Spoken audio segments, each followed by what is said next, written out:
성철 스님 열반 30주년을 기념해서 백년불교문화재단과 불교방송이 공동 기획한 정독 선문정로 공부를 함께하고 있는 동의대학교 강경구 교수입니다. 제17장, 그러니까 이제 이게 19장으로 이루어진 책입니다. 선문정로가. 근데 제17장, 말하자면 결론을 준비하는 즈음에 이제 어떤 것으로 이 설법의 전체 여정을 끝맺을까 하다 보니 당연히 이제 선문정로를 읽은 분들이 어떤 안목을 가진 스승들에게 의탁해서 공부를 할 것인지를 설하는 정안종사의 말씀을 안 할 수가 없다. 이것이 이제 이 설법을 시설한 이유가 될 겁니다. 바른눈이라는 것은 결국은 알고 이해하는 일, 우리 한글 문법에는 맞지 않지만 불교에서 적절하게 써왔던 아르마리, 이거 우리가 알고 이해하는 일을 이렇게 표현했거든요. 아르마리를 완전히 내려놓은, 그것이 완전히 사라진 거울 같은 무심, 그러니까 유심의 작용에서 간섭이 사라진, 출렁거림이 사라진, 왜곡이 사라진, 완전히 왜곡 없이 비추는 거울 같은 무심, 이 경지를 스스로 성취한 스승을 가리켜서 정안종사라고 부른다. 표현을 하자면 이제까지 살펴보았던 것처럼 자기의 종파 선배라고 해서 인정하지 아니하고 타인의 종파라 해서 폄하하지 않는 공정한 법을 기준으로 보는 공정한 시각을 갖춘 스승, 이것이 정안종사의 한 특징이다 하는 점을 지난 시간에 이제 설법을 통해서 살펴보았습니다. 오늘도 역시 비슷한 얘기들을 한번 살펴볼 텐데요. 기본적으로 그렇게 정안종사가 되기 위해서는 무심도 두 차원이 있습니다. 성철 스님의 무심의 논에 의하면 우리 깊은 심층 의식에 속하는 아레아식 차원의 무심, 이것도 이제 우리가 보면 그야말로 참선을 하면 3박 4일 꼼짝하지 않고 선정에 들어가는 그런 무심이단 말이죠. 근데 이 무심도 안 되고 아주 최소한의 분별조차 사라진 진정한 무심에 도달해야 비로소 정안종사에 해당한다라는 점을 이제 함께 살펴보도록 하겠습니다. 그 중에 먼저 이제 법연 스님의 얘기를 지난 시간에 했었는데, 법연 스님이 예로 든 하나 얘기를 말씀드리고자 합니다. 법연 스님이 이 공부는 불법을 열심히 읽고 잘 암기해서 그 암기하고 이해한 내용에 따라서 살아가는 길이 아니다. 그것은 한번 참고로 보는 것이지 실제로는 그대 자신이, 당신 자신이 체험을 하고 창조적으로 쓸 수 있어야 된다 라는 점을 강조하기 위해서 하나 얘기를 만들어냅니다. 그게 이제 도둑질 얘기예요. 참선 수행을 한다는 것은 도둑질을 배우는 일과 같다. 예전에 도둑질로 유명한, 평생을 도둑질했지만 한 번도 잡히지 않은 명도둑이 있었다 이 말입니다. 근데 이제 그 아들이 아버지를 따라서 가업을 잇고 싶었다 이거예요. 그래서 이제 아버지에게 저도 그 비법을 가르쳐 주십시오 라고 하고, 그렇다면 좋다. 오늘 밤에 실습을 떠나자. 그리고는 이제 어느 대갓집 창고로 들어갔다 이 말입니다. 들어갔는데 저 속에 괴짝을 가리키면서 저 속에 좋은 재물이 들어있을 것 같으니 네가 들어가서 좀 꺼내오너라. 그리고는 아들이 괴짝에 들어간 순간 자물쇠를 채워놓고 아버지는 도둑이야 라고 소리를 지르고 도망가 버렸다고요. 그러니까 이 소리에 놀란 이제 그 집안 사람들이 창고로 들어와서 보니 이제 도둑이 어디 있는지 찾고 있는데 아들이 가만히 생각하니 이렇게 있다간 잡히겠다는 겁니다. 그래서 이제 쥐가 찍찍대는 소리를 내요. 아, 저 괴짝 속에 쥐가 들어간 모양이다 라고 괴짝을 열고 불을 비춰서 살펴보는데 이 도둑의 아들이 불을 끄고 도망을 갑니다. 근데 대갓집이니 힘세고 날랜 사람이 얼마나 많았겠습니까? 도둑 잡아라고 모두 쫓아오는데 마침 옆에 우물이 하나 있는 거예요. 그래서 그 우물에 돌멩이 큰 걸 하나 들어서 우물에 던졌어요. 그러자 풍덩 소리가 나고 이 대갓집에 일꾼들과 장정들이 쫓아와서 우물을 살피는 사이에 아들은 무사히 집으로 돌아오게 됩니다. 그래서 이제 아버지가 가업을 전수하는 것을 완수를 했다고 기뻐했다는 얘기입니다. 얘기 자체는 매우 불량하지만 법연 스님이 하려고 했던 얘기는 분명한 거죠. 이 불법의 도리는 마음이 곧 부처다. 법계의 만사만물이 불법 아닌 것이 없다. 라는 이 도리는 극히 단순하다. 그런데 문자를 따라다니고 생각을 쫓아다닌다면 그대는 영원히 붙잡힐 수 있다. 그래서 그 스스로 마음이 곧 부처이고 만법이 곧 불법임을 아는 길은 도둑이 그러했듯이 스스로 체험해서 아는 수밖에 없다. 이것이 법연 스님의 도둑설법입니다. 그러니 정한종사라고 지목되는 분들은 한결같이 제자들에게 법을 설해주지 않습니다. 왜냐하면 법을 설해주면 자기 해결력이 떨어지지 않습니까? 그러니 법을 설해주지 않고 네가 더 잘할 텐데 뭐 라고 스스로 공부하도록 밀어주는 역할을 해요. 그리고 아무리 물어도 법을 설해주지 않다가 그 갑갑함에 도둑의 아들이 그랬던 것처럼 스스로 쥐소리를 내고 스스로 돌을 던져보면서 상황에 가장 걸맞는 소위 만남의 자리를 만들어내는 것. 이게 이제 깨달음의 현장이었다고요. 그리고 그 깨달음의 현장에서마다 비로소 눈뜬 제자들의 입에서 나온 말은 우리 스승이 나를 위해서 한마디도 설해주지 않은 것을 감사하게 생각한다. 이렇게 스승의 은혜를 아무것도 가르쳐주지 않고 오로지 갑갑함으로 몰아넣은 그 은혜에 대해서 이걸 이제 소뿔에 쥐가 들어가는 것과 같다 이렇게 말하거든요. 소뿔이 점점 좁아지는데 쥐가 한 마리 들어가요. 근데 들어가면 들어갈수록 앞으로 나아가는 것 같은데 앞으로도 못 나가고 뒤로도 못 나가는 진퇴유곡의 상황에 빠지게 된다는 겁니다. 좋은 스승은 시원하게 불법의 도리로 설명하고 이성적으로 이해하도록 이끄는 길을 걷지 아니하고 이성적 지혜까지 모두 완전히 무력한 자리에 끌어다 놓고 앞으로도 못 나가고 뒤로도 못 나가는 진퇴유곡의 상황으로 끌어다 놓는 그 사람이 진정한 정한종사이고 진정한 스승이다 하는 이야기를 이제 이 정한종사 설법에서 우리는 이제 살펴볼 수 있습니다. 그게 도둑질 설법이기도 하고요. 또 이제 지난번까지도 이제 법연 스님 이야기를 했는데 법연 스님은 퍽 중요하다는 말씀을 했죠. 그래서 그 간화선의 완성자인 대스님 역시 이제 오조 법연 스님에 대한 얘기를 많이 해요. 근데 처음에는 황룡파에 속하는 영원 유청 스님이 양기파의 오조 스님을 칭찬했는데 이번에는 오조 법연 스님 역시 자기 교파가 아니라 황룡파의 스님들을 쭉 칭찬합니다. 그 중에 진정 극문 스님이라는 분이 있습니다.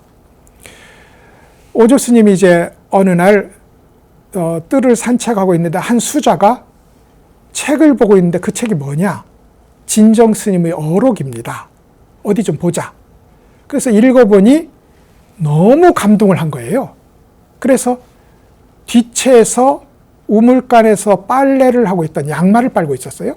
양말을 빨고 있던 자기 제자 원호 극근 스님, 이분이 대스님의 스승이거든요. 원호 극근 스님을 부릅니다. 빨리 와봐라. 갔더니 무슨 일이십니까? 내가 요번에 한 수자가 들고 온 진정어록이라는 책을 읽었더니, 황룡파 스님입니다. 진정극문 스님. 그 스님의 법이 너무나 뛰어나다. 너도 한번 봐라.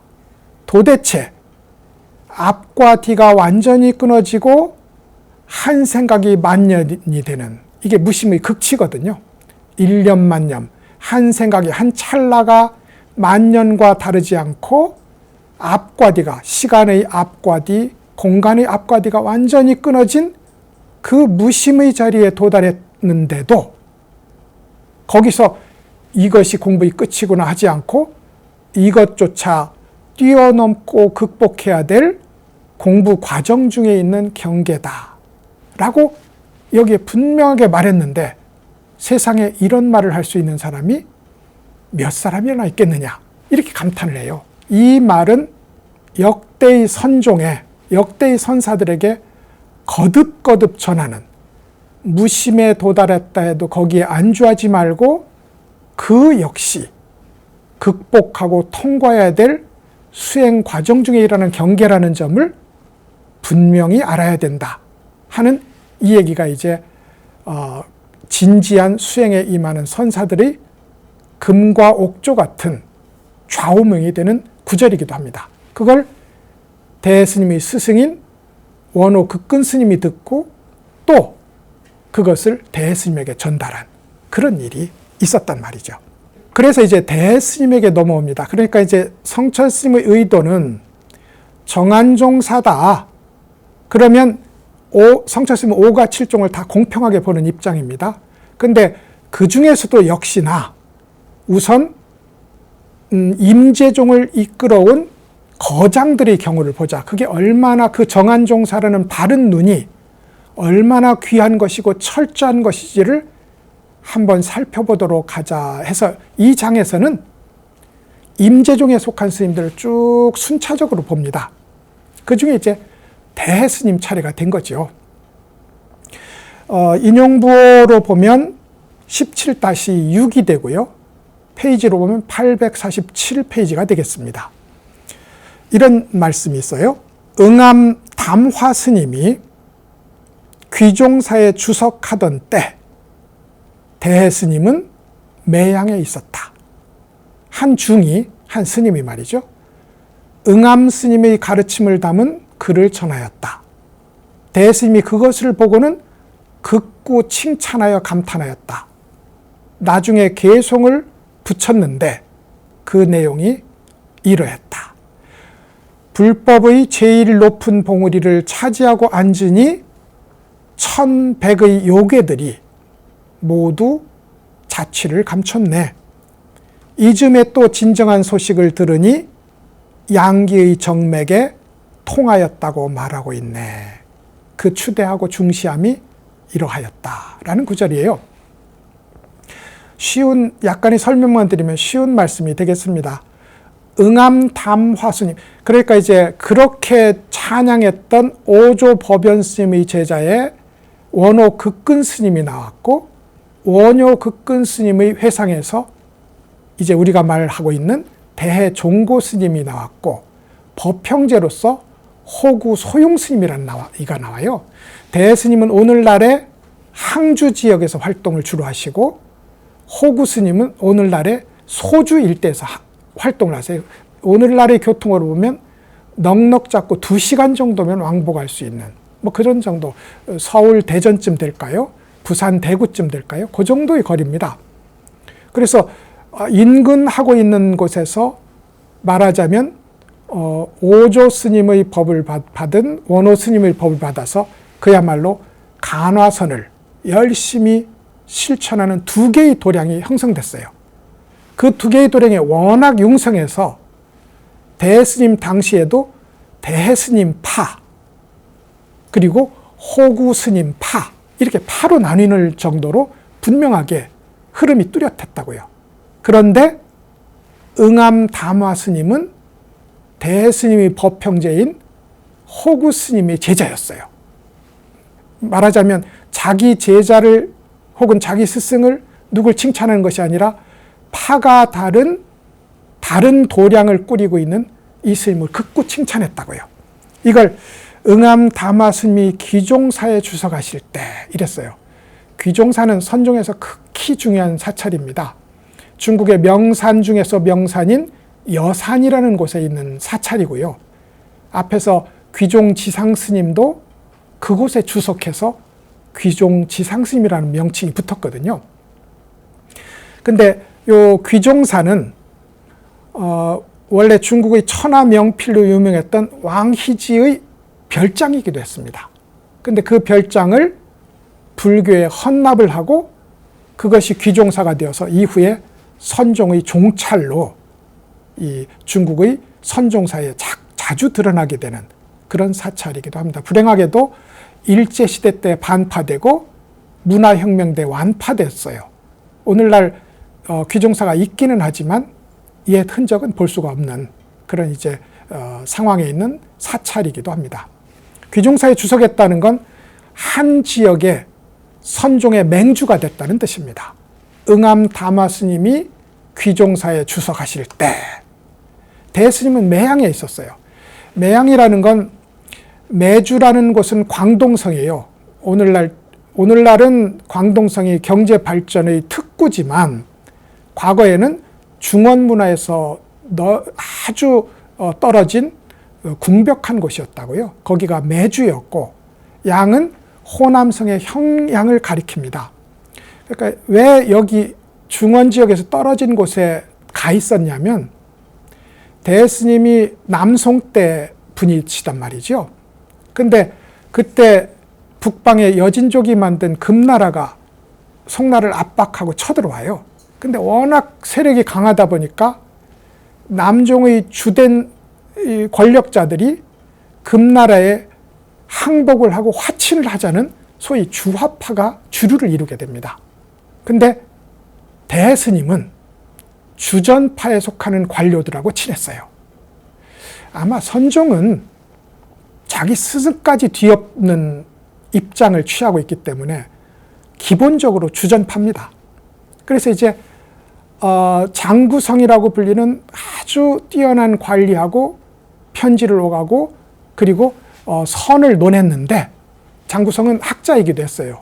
근데 논했는데 이후에 주화파에 몰려서 귀양을 가게 됩니다. 그 귀양 간 곳이 오늘날의 광동성 매주, 오늘날의 호남성 형양 이렇게 되는 거예요. 그래서 이제 귀양 가 있던 시절 이 말입니다.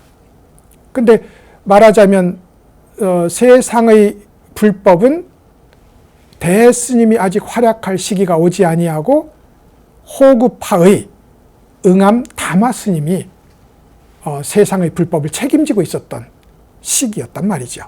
그래서 이제 칭찬하면서 금륜 제일봉, 불법의 제일 높은 봉우리, 이게 금륜봉인데 금륜봉은 여산에 진짜 있는 봉우리이기도 합니다.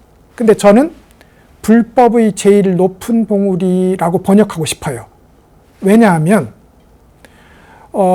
여기서 뜻하는 게 그런 거거든요. 구체적으로는 여산의 봉우리 금륜봉 아래에 있는 귀종사라는 뜻이지만 상징적으로 진짜 가리키려고 하는 것은 비로자나 부처님의 정수리에 올라앉은 그대라는 뜻이거든요. 그래서 불법의 제일 높은 봉우리에 올랐다. 차지하고 앉으니 1000가지 100가지 요괴들이 자치를 감췄다 이 말입니다.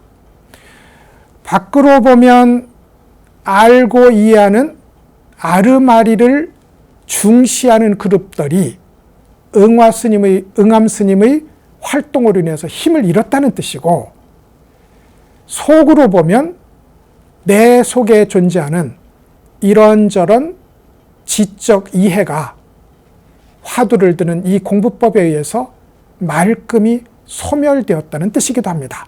1100의 요괴가 모두 자치를 감췄다는 뜻이 그렇단 말이죠. 그래서 아무리 생각해봐도 우리의 위대한 양기파, 두 분 다 양기파거든요. 우리 위대한 양기파의 법맥은 응암스님, 그대에게 돌아가 있네. 이렇게 칭찬했다는 겁니다. 실제로 자기가 양기파의 계승자였거든요. 그런데 응암 스님이 자기 조카쯤 돼요. 자기 조카에게, 자기 제자가 아니라 자기 조카에게 양기파의 큰 법맥은 너에게 건너갔다 라고 인정을 해요. 실제로 그 이후에 모든 위대한 선사들은 이 응암 담화 스님의 법맥에서 일어납니다. 그러니까 이걸 가리켜서 성철 스님은 인정에 조금도 흔들리지 않는 대해 스님의 떳떳한 자세를 강조를 합니다. 인정에 움직이지 않고 법에 기준을 뒀다. 이 말이 이제 응암 스님에 대한 대해 스님의 인정에 걸려 있습니다. 왜 인정했느냐? 응암 스님이야말로 알고 이해하는 찌꺼기가 요만큼이라도 남아있으면 인정하지 않는 철저함을 보여줬기 때문에 그랬다는 겁니다. 이것이 이제 응암 스님에 대한 대해 스님의 높은 인정의 의미라고 할 수 있을 것 같아요. 어쩌면 대해 스님의 그 완전한 법이 사실은 호구 스님도 같은 공부를 했거든요. 그러니까 대해 스님과 이 호구파의 스님들이 하는 공부는 완전히 동일했어요. 파가 중국에서 남종의 5가 7종은 말입니다. 교리의 차이에 의해서 형성된 건 아닙니다. 그것이 아니라 소위 제가 선종은, 특히 남종선은 관념화, 도그마화의 틀을 부수는 것을 기본적인 내용으로 한다. 그러니까 자기 스승이라 할지라도 언제고 허물 수 있는 그런 혁명적 어떤 실천, 이런 것이 남종파의 특징이다. 교리상 차이는 없어요. 다만 그 방법론에 있어서나 그 제자가 누구에게서 나왔느냐에 따라서 이제 어떤 무슨 종, 무슨 파가 이제 갈리게 되는 거죠. 그 중에서 이제 우리는 지금 임재종을 보고 있다 이 말이죠. 임재종에서도 임재 스님이면 될 걸 왜 황룡파, 양기파가 나왔고, 양기파면 될 것을 왜 대해파, 호구파가 나타났느냐. 그때마다 관념화되고 소위 이론과 주의로 정착되는 시기, 그 시기가 있었단 말이죠. 위험이. 그것을 무너뜨리는 혁명적이고 창조적인 움직임이 요 지금 짚어나가는 이 스님들로부터 일어났다. 이렇게 이제 말씀을 드릴 수 있을 것 같고, 대스님이 칭찬한 응암 담화 스님의 경우도 그렇다고 할 수 있을 겁니다. 결국 지적하는 것은 아름아리의 틀, 알고 지적 이해의 틀, 이 틀을 부수는 거라고요. 그러니까 이 문제가 우리가 불교를 소위 불교의 사상이 없다 못할 것이고 불교의 철학이 없다고 못할 것이지만 있어요. 분명히 불교 철학, 불교 사상이라는 거 있습니다. 그럼에도 불구하고 불교는 부처님의 말씀을 달달달 외우면서 그것을 금과 억조로 삼고 기준으로 삼아서 실천의 도덕률로 삼느냐, 실천율로 삼느냐, 그게 아니라 스스로 부처가 되어서 저절로 그 부처님이 하신 말씀이 저절로 행동으로 쏟아져 나오는 일, 이 길을 걷자는 것이 불교의 길이라고 할 수 있을 겁니다. 성철 스님이 금강경의 그 유명한 구절, 응무소주 이생기심, 머무는 바 없이 그 마음을 내야 한다라고 번역되는 구절입니다. 이 구절을 성철 스님은 머무는 바 없이 그 마음이 난다라고 번역해야 옳다고 했습니다. 응할 응자가 있으니, 마땅할 응자가 있으니 머무는 바 없이 그 마음을 내야 한다라는 번역이 틀리지는 않습니다. 그런데 실천적으로 머무는 바 없이 그 마음을 내야 한다는 것을 자기 실천의 모토로 삼아서 하면 이 말에 묶이잖아요. 이 말에 갇혀 있게 된다고요. 근데 성철 스님은 머무는 바 없이 그 마음이 난다. 그렇게 안 될 수가 없는 자리에 도달해야 된다.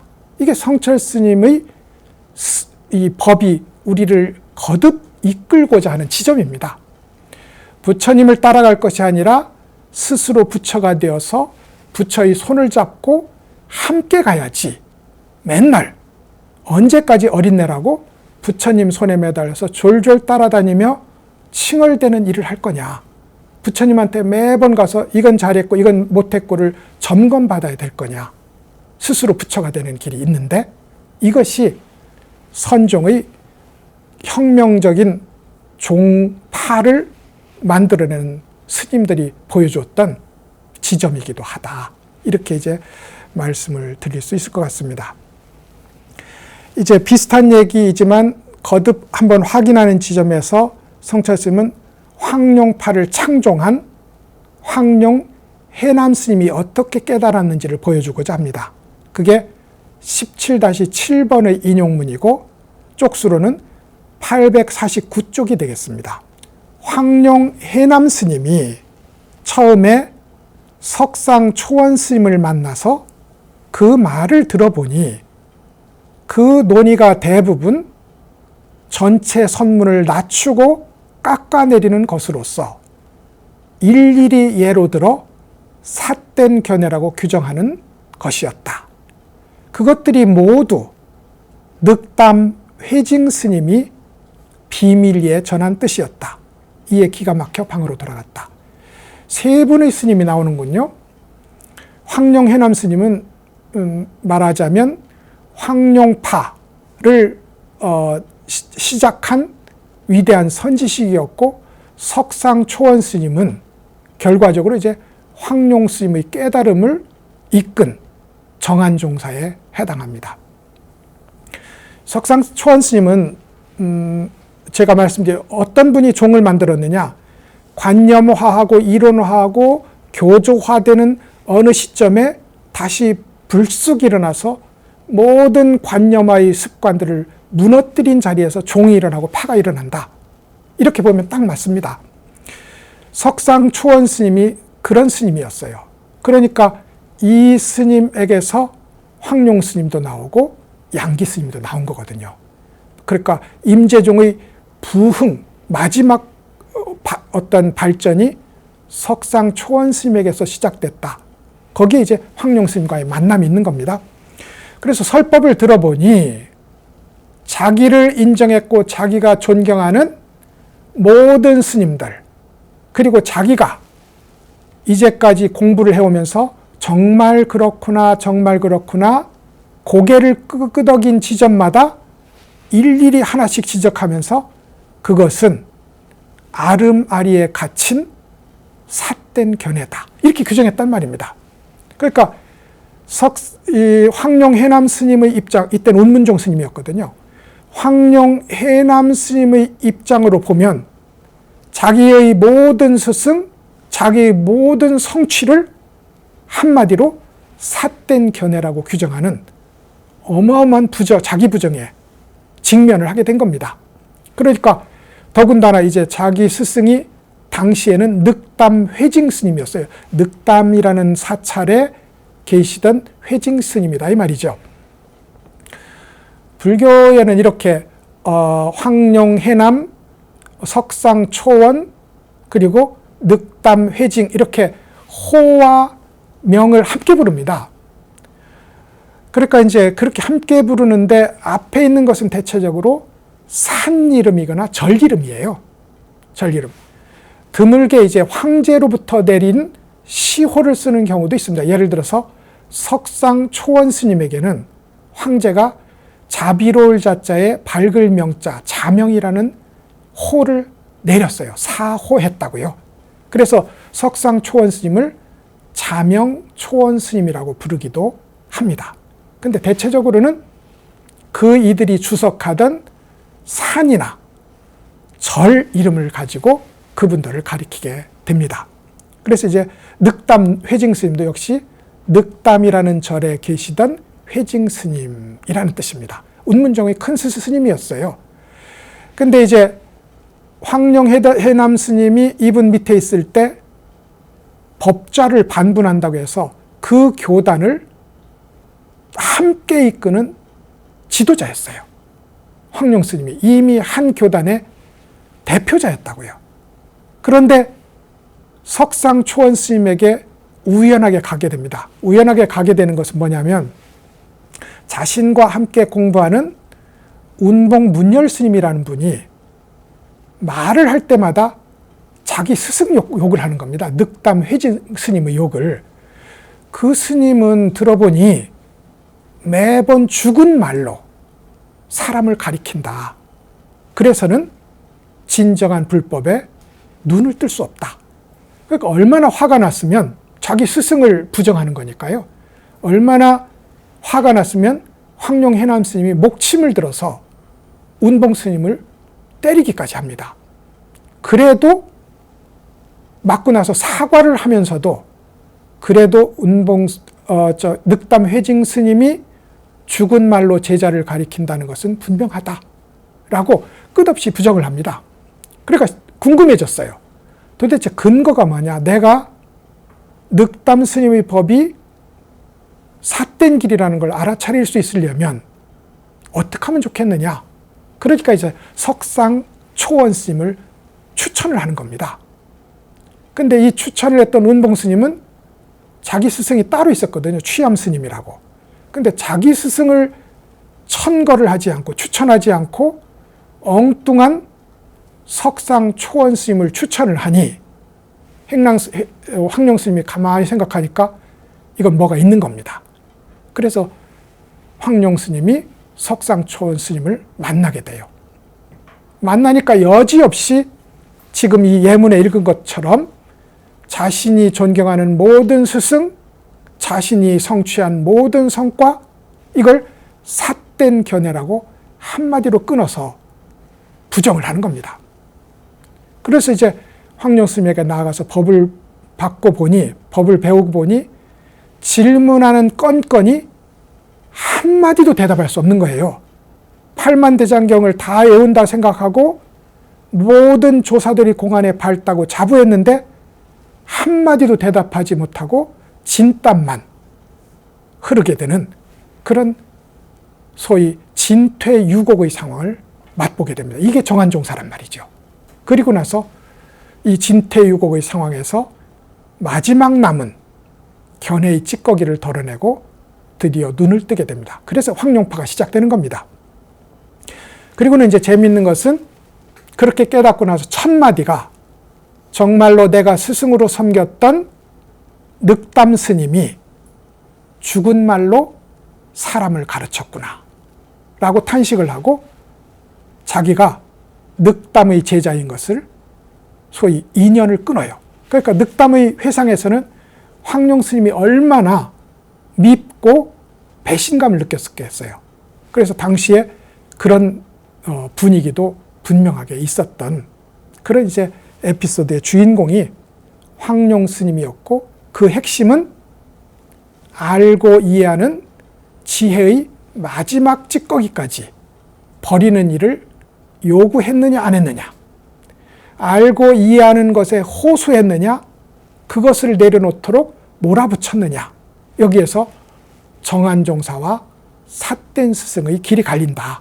이걸 황룡 스님의 오도 인연을 통해서 우리는 확인할 수 있을 것 같습니다. 그러면 이렇게 도대체 황벽 스님은 마조 스님의 회하에 그 쟁쟁한 선지식들, 별 같은 선지식들 중에서 두세 사람 봐줄 만하다. 귀종 지상 스님 정도면 되겠다. 라고 그야말로 모든 인정이 그렇게 각박할 수가 없고, 그리고 그렇게 내려오다보면 도대체 정한종사가 있기나 한 것인가? 이런 생각에 돌아갈 수밖에 없어요. 성철 스님은 이 문제를 지적하는 겁니다. 불법은 입으로는 아는 소리를 얼마든지 할 수 있다. 그런데 당신이 그 마지막 성철 스님이 즐겨 말하는 아뢰아식의 세 가지 미세한 분별의 씨앗마저 모두 내려놓은 자리는 그렇게 쉬운 일이 아니다. 그래서 머리로 알고 입으로 말할 수 있는 일은 죽은 말이고 삿된 지식이다. 진정으로는 당신 스스로 그 법이 되어서 성철 스님이 말한 것처럼 머무는 바 없이 저절로 그 마음이 나야지, 머무는 바 없이 그 마음을 내려고 의식적으로 노력하는 차원은 어림도 없다. 이 얘기가 이제 이 설법에 이어지게 됩니다. 그걸 대스님이 이렇게 말해요. 페이지로는 850쪽이 되겠고 인용부호로는 17-8이 되는 문장인데 짧습니다. 원호 스님이 대스님에게 말했다. 원호 스님은 스승이고 대스님은 제자잖아요. 몇 사람이 그대와 같은 차원에 도달할 수 있겠는가? 예전에 경상좌 한 사람이 그대와 똑같았지만 이미 죽고 말았다. 이 말이에요. 대스님이 마지막 깨달음을 성취를 한다고요. 그러니까 이제 여기에 대스님의 이 깨달음에 대한 그야말로 생생한 기록은 대스님 입에서 나왔어요. 스스로 자기를 회고하면서 그런 얘기를 합니다. 그러니까 처음에 원호 스님에게 가서 그 전에 이미 불교계에 천재 대스님이라고 다 소문이 났어요. 앞으로의 불교계를 이끌어 나갈 유일한 계승자 대스님이다. 이런 얘기들이 이제 불교계 소문이 잔뜩 난 상황이었고 운문종이나 조동종에서는 이미 대스님을 그들의 계승자로 봤다고요.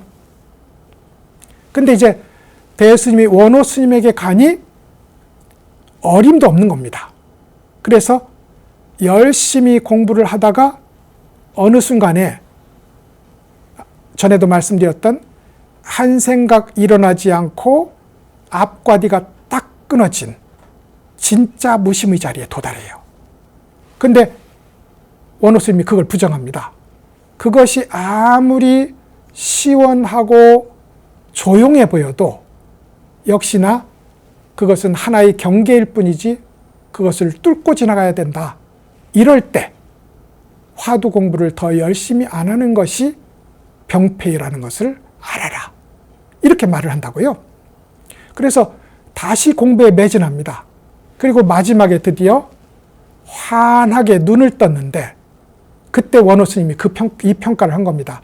이 세상에 그대와 같은 차원에 도달한 사람이 얼마나 있을까? 드물다는 겁니다. 옛날에 경상좌라는 이가 그대와 같은 차원에 도달했는데 이미 죽고 없다. 그 말은 이 세상에 그 깨달음을 성취한 사람이 대스님 너 말고는 없다. 이 말이기도 한 겁니다. 그러니까 선의 황금시대란 말입니다.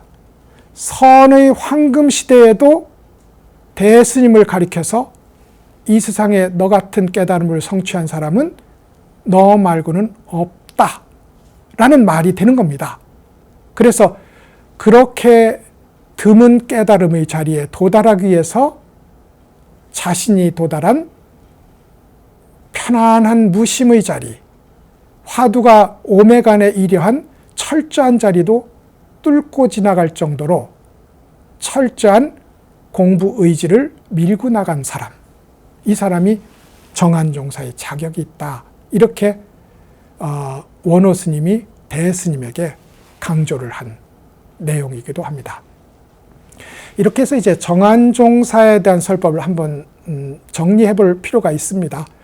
그러니까 정한종사, 바른 눈을 갖춘다는 것은 아름아리라고 번역되는 지적 이해를 끝까지 내려놔야 된다. 그런 지적 이해를 내려놓고 나서 보면 팔이 안으로 굽는다지만 이것은 자신과 가까운 사람이라고 해서 높이 평가하고 자신과 먼 사람이라서 낮게 평가하는 길이 아니다. 오직 법이라는 엄정한 기준이 있어서 정한종사를 판정할 수 있다. 그리고 그렇게 바른 눈을 갖춘 사람은 이 세상에 그렇게 흔한 것이 아니다. 스스로 찾는 입장이라면 열심히 찾아야 되고 스스로 실천하는 입장이라면 아무리 훌륭한 경계라도 거듭거듭 내려놓고 진정한 거울 같은 밝음에 도달해야 된다. 이게 이제 정한종사 설법의 핵심 주제라고 할 수 있을 것 같습니다. 오늘 우리 정한종사 설법은 이 정도로 살펴보고 이 정도로 공부를 하면 될 것 같고, 이것이 이제 성철 스님의 선문정로의 결론을 준비하는 즈음에 우리에게 보여주고자 했던, 우리를 어느 길을 통해서 스스로의 공부를 이끌어 나갈지에 대한 길을 보였던 그런 내용이라고 할 수 있을 것 같습니다.